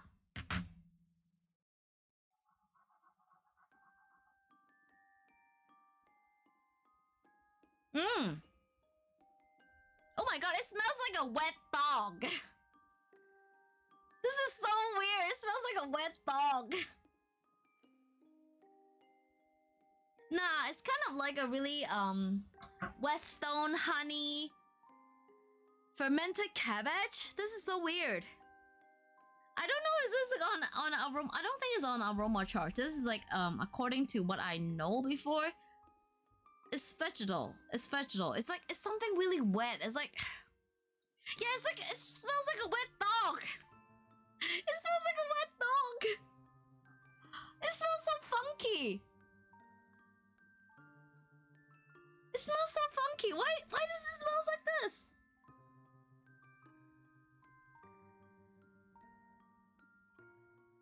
More sweat? No way. Gravy. It smells like mushroomy. It got a little bit of mushroom. Yeah, it got a little bit of mushroom. How do they even manage to make like mushroom into this wine? We gotta get wet dog in here. It smells like wet dog, really. I don't smell a lot of flowers. Maybe honeysuckle. Yeah, honeysuckle. A little bit of honeysuckle, not a lot, but it's like I got overpowered by the mushroomly wet dog kind of aroma.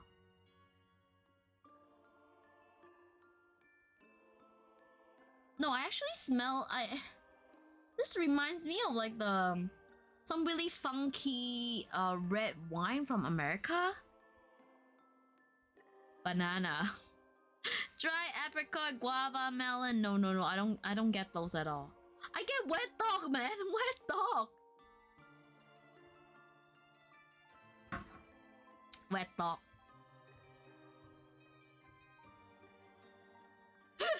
Wet inu.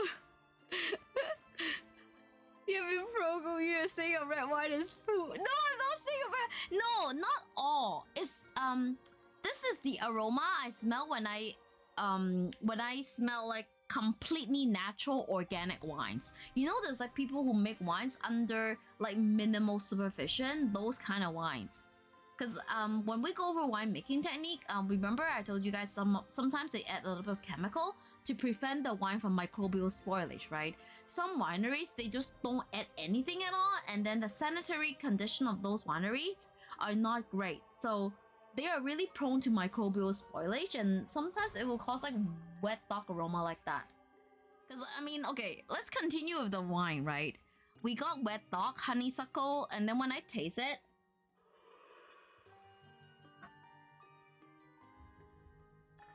I have minimal strawberries. Minimal strawberries, yeah. Strawberries. It's just minimal. I mean, it's very light.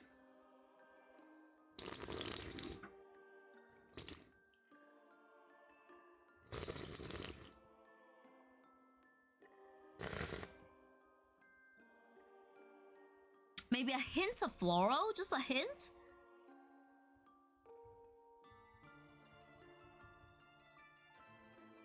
You know what, Serona?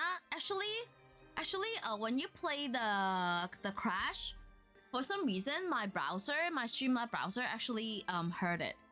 Yeah. But I think like on my side, maybe I can still find it, but I'm sorry for the 800 points. Why the heck are your compliments so expensive? Because I try to make chat work for it. I try to make chat work for that. Almost there! You're the best mod in the world! I don't know what I did in my previous life that I deserve you. Thank you so much for helping me. I mean, you're always there for me. You're always the first one there to support me. I mean, maybe not the first to sub, but like all the gifting and all the bits and everything, you're the first one. Yes, thank you so much for existing. And I mean, because of you, I find like the most precious moment from you is actually when you listen to all my problems. Thank you so much. Of course, I'm not drunk. I'm gonna call it a night. Oh, thank you, Banana, for dropping by. Thank you. I hope you guys like it. I mean, let's continue with the Zero Rose. Acidity is actually high. Ow. This is actually high in acidity. High. Body. Light body. Tannin. No tannin. Finish. This is the shorter finish. It doesn't taste anything. After I drink it.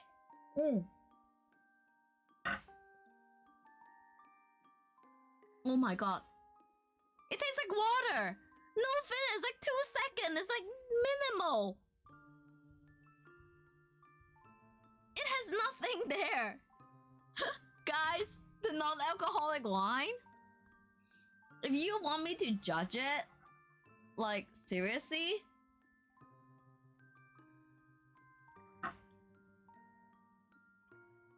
You know what it tastes like, guys? It tastes like a very diluted lemonade. It tastes like a very diluted pink lemonade. Oh my god. Is this even wine? Do you even call this wine, man? No wonder this bottle is on sale. This non-alcoholic wine sucks. Yeah, exactly. You guys had like pink lemonades before, right? Imagine like the pink lemonade, but it's like a diluted version. It's like after you put a lot of ice in your pink lemonade, and then the ice kind of melted. You know that kind of taste. Yeah, let me try a little bit again. Oh my god. It doesn't even a lemonade tastes more profound. Yeah, even a lemonade tastes more substantial than this one I have here.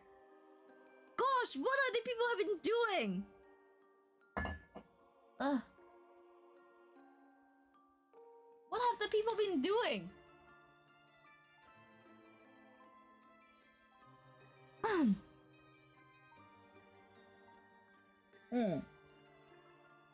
Yeah, I'm glad this is half off as well. I mean, I wouldn't pay full price for a bottle like this, honestly.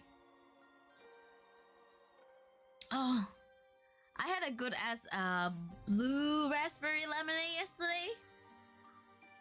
We need better say so wine. I tried other wines. So you see, there's another wine brand, non-alcoholic wine called Le Barret. So because I don't have time to go to the specialty wine store to grab that bottle, so I only grabbed this bottle from like supermarket, right? The other brand is much better. The other one is so much better. This one, man, diluted pink lemonade. Nah, this is not wine. This is not wine. I thought you were saying the wine was sus or something. No, the wine is not sus. This wine is like, this is not wine. It doesn't remotely taste even like, doesn't even remotely resembles a wine in terms of aroma. Because I mean, if you look at this, we have high acid, but the aroma itself is kind of all over the place, like honeysuckle, wet dog. Well, it's kind of weird. Of course the body's light, no alcohol, there's no tannin, like no, I don't feel any tannin at all. Nope, it's just like a pink lemonade. No finish. Remember, as like finish is really a key component in judging how good a wine is. When you have no finish, like even the cheapest wine we have, you know, the red wine that we have, the Bordeaux red wine. I mean, the two red wines we had, they are from supermarket, and the finish is like really short, right? But this one has like no finish. Yeah, not even the finish. There's no finish there. When I smell it, it just smells like, a wet dog. Imagine your pink lemonade smells like wet dog. Yeah, there's no finish. When I swallow the wine, it's gone. Scarlet, basically, this is like a diluted pink lemonade. Oh my god. To be honest, I'm quite disappointed in this one. I'm glad I didn't spend full price or I'll be crying. You know what? Let me chuck this. It's non-alcoholic anyways, right? I much prefer the red wine. This is the fourth red wine. Okay, let me chuck this as well.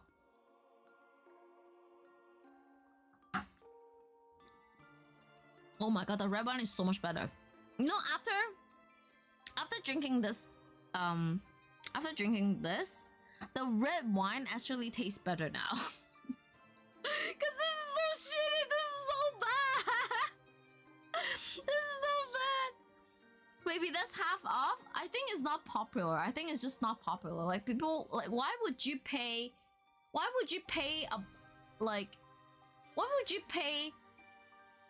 money that is like you can buy alcoholic, like a regular wine, and then you buy a non-alcoholic? Why would you pay the same amount of a wine to get a diluted pink lemonade? Maybe it's a pre-drink wine. Get your body ready to the real alcohol. No, it doesn't. This is basically like drinking lemonade. I couldn't deal with this. Why? This is so disappointing. Get away from my face. Go away. Oh, let me chuck it to the fridge. Oh my god, my fridge is like overwhelmed with like different wines. Let's see, what should I do? I need to keep the whites inside. And the thing is, like, you know what's bad about this one? Because this one has no alcohol. I cannot keep this in room temperature. If I keep this in room temperature, it's gonna go bad like in 12 hours. So I'm forced to keep this like in the fridge. And my fridges have no space. Please. This is so disappointing. Okay, guys. So, judging from all the wines I had today, okay, you know what? Let me put away all the glass. This is the best one. This is the best one.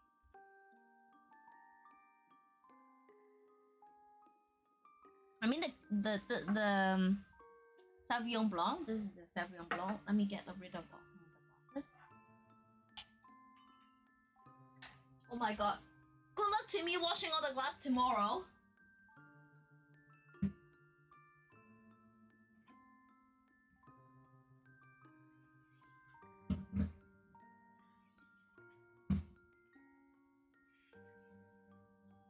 Well, now we've finished the tasting that I can turn off the lights.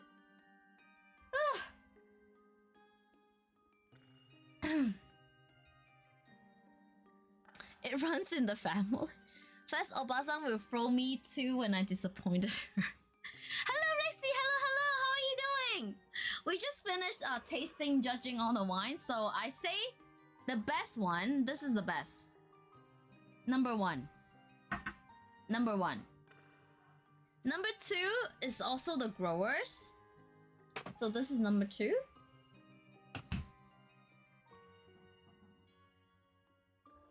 This is number 3. In terms of quality, okay?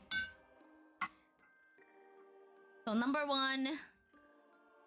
Number 2 is the Spy Valley. Number 3 is the Beaujolais-Villages. Number 4 is the Bordeaux. The non-alcoholic is just pure shit that I'm not gonna put up here. Yeah. $60 wine? Well, this one is in Hong Kong dollar. This one is like 230. So you divide 230 by 7.8. That will be the price in our American dollar. May we see the number 1's wine chart again? Yes, we do.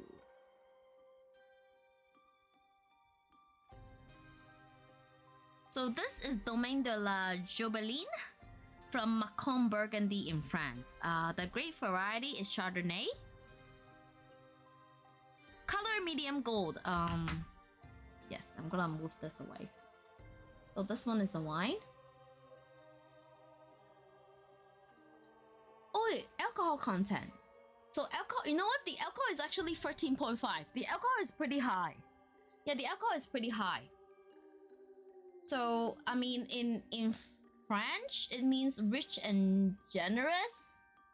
Dress, golden dress is like pronounced golden dress, and then on the nose is like very intense on the nose, and very persistent and generous on the palate. Very aromatic with, I don't know. I don't know how to explain that. Trying to translate French. No, high alcohol doesn't mean better. If it is a high alcohol wine, you need balance, right? If it is a high alcohol wine, you need the aroma, you need the tannin, you need the body, you need everything to balance out the alcohol, or else it will be a very sharp edge wine with just booming with like alcohol. So this is what we call winemaking. Okay, winemaking technique is, can you bring all the element into this like equilibrium in a wine? So I would say this is a very good wine, Van de Bourgogne. Let me have a little bit more. I really enjoy this wine.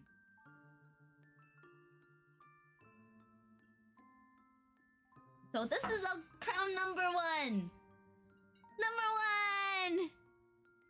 I mean, it's really budget friendly as well. Okay, it's really budget friendly. Unlike Red Dog, exactly. Even the aromas smells like... Yeah, look at the aroma. We have like golden apple. Like so much. Like golden apple, peach, perfume, celery, honey. We have diversity in the aroma. Let me see. Let me try to pick up if they have like tertiary. So tertiary aroma will be like all things like stone, wet stuff. Thank you for the head pat. Oh my god. After I cork it open for a bit, now the golden apple. The golden apple is super pronounced. The golden apple, even nectarine. It's like sweet peach nectarines. I got a lot of stone fruits. Very generous, very nice. Oh my god. This is so delectable. Imagine. This is like golden apple with cream, with like vanilla creams and like vanilla ice cream. It smells so good. Oh, I love this wine.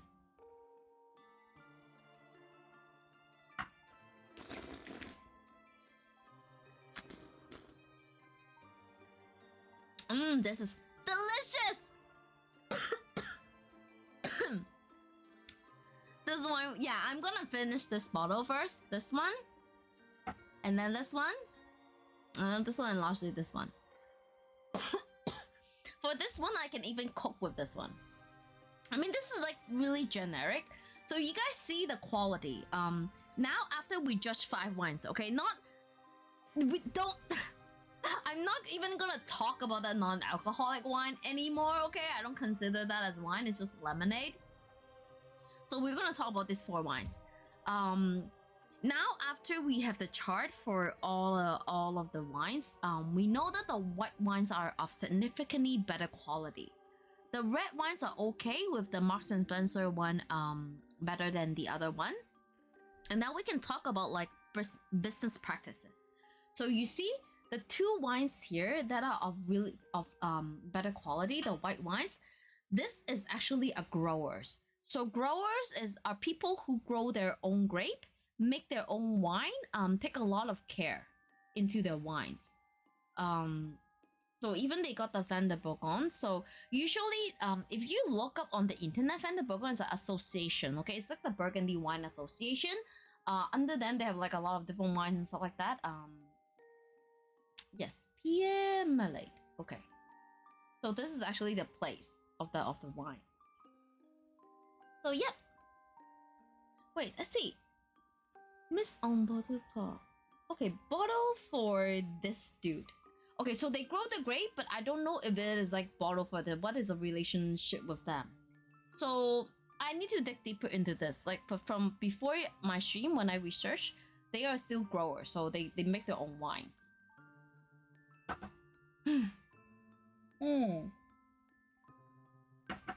This is really good. And then the second good, you know, I couldn't say, I should not say second best. It's just personally I enjoy this wine style more, but this one is also the grower. So these people, they grow their own grape and make their own wines as well, from New Zealand. Characteristic wise is significantly different. I mean, for New World wines, they even, for marketing purpose, they even tell you about like how the wines are made. So for this one, is harvested at peak flavor maturity, gentle juice extraction, fermented in stainless steel tanks, and older oak barrels for texture. This distinctive flavors of passion fruit and white nectarine. Yeah, passion fruit. I got the guava and passion fruit. Intermingle with the layers of minerality, fresh and vibrant rye. Wine with mouth-watering acidity. Yes, high acidity. So these 2 are of significantly better. I think it really depends on people, right? Some will find the second one better than the first one. I personally like the first one better, okay? But it's hard to say. These 2 are still pretty good. Did I find a cork?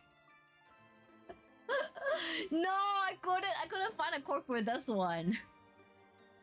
May we see the second wine best? Okay, so this is the chart. So you see I got the guava grass. So the guava is kind of like passion fruit, right? Let me try a little bit of this again.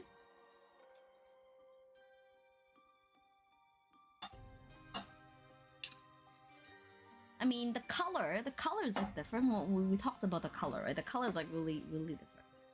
So one we have like more of like a golden color. This one's like water.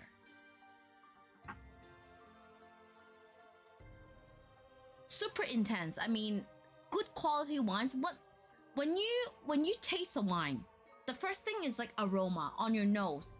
If it's very profound, if it's like really strong, concentrated aroma on your nose, that is like a characteristic of a really good wine.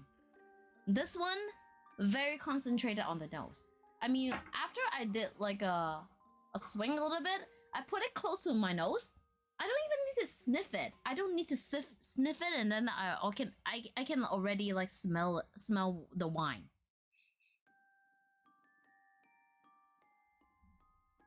Yeah, I would say this is also very good quality.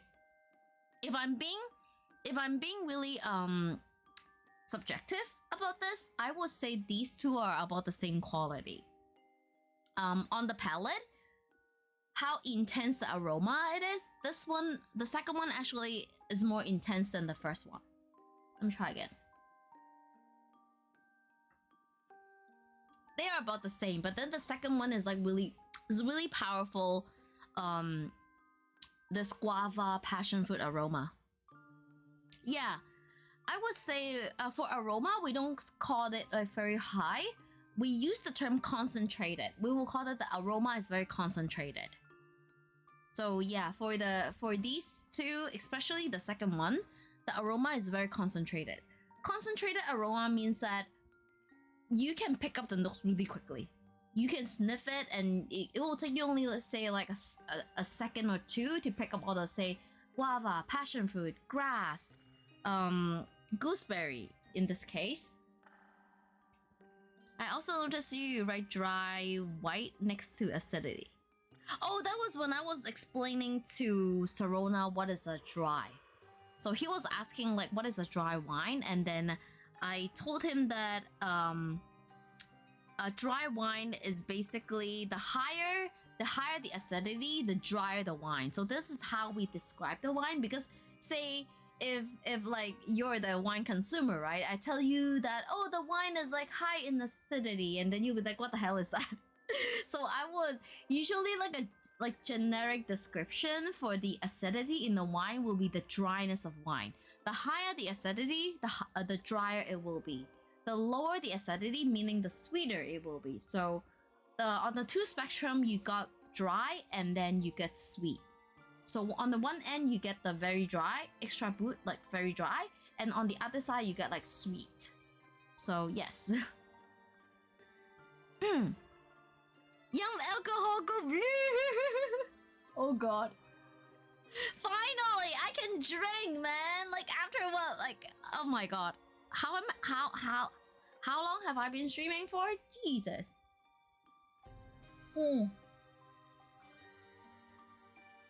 Yeah, these two are really good. I really enjoy this two wine. I mean, these are good as well, but you see the difference now, right? When people are growing their own grapes, making their own wine, they take a whole lot more care and attention to details, hence yielding a better quality wine. But for wines that are like supermarket grade wines, I mean, this one is kind of like an odd one, right? This one's like supermarket, but then the person kind of hired a famous winemaker, so they try to make a nice wine within budget. So this one is still, I would say, like, it surprises me, okay? Surprises me. This one is downright supermarket. You know, it's a supermarket Bordeaux. It's just exactly what you pay for.